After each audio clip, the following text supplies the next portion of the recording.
write an equation in slope-intercept form, which means you'll be given an equation, and your target is going to be some number times x plus b. But really just y has to be by itself. And things over here would be simplified. So rewriting this as though it were a bookwork problem, y minus 2 is 1/2 times the quantity x plus 5.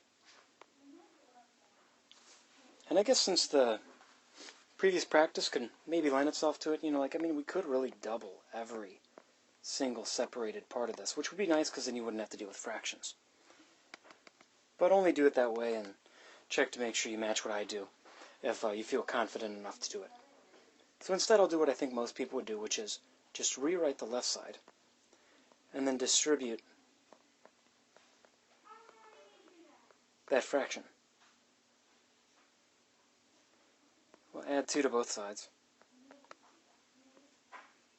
which means I'll have y as 1/2 x plus 9/2.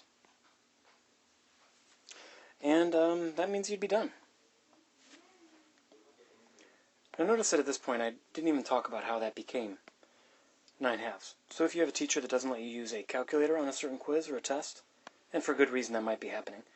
So here's 5/2 plus 2. I'm doing this off to the side because I don't want this to show up central to my work and interfere with the organization of my work. So I get a common denominator, and then once I have a common denominator, I can now see that this 9/2 is what I would have ended up with over there. And looking at this, we're in slope-intercept form, so we're good to go.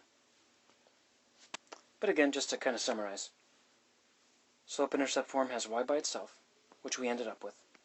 To make that happen, it was nice to clear out our parentheses, and in doing so, work towards simplifying this right side, and to where we're left with something times x plus another quantity on the outside.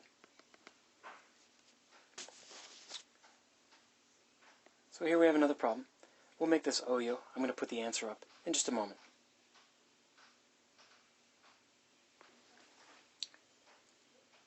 I'll talk through what happened here. Got rid of the parentheses because our slope-intercept form doesn't have those at all. When I distributed the -3 to the -4, we got 12, which should have been written as positive. And then to get y by itself over here, I got rid of the 6. And I have something with a slope, y-intercept on the outside, and y is by itself, so we know we're good there.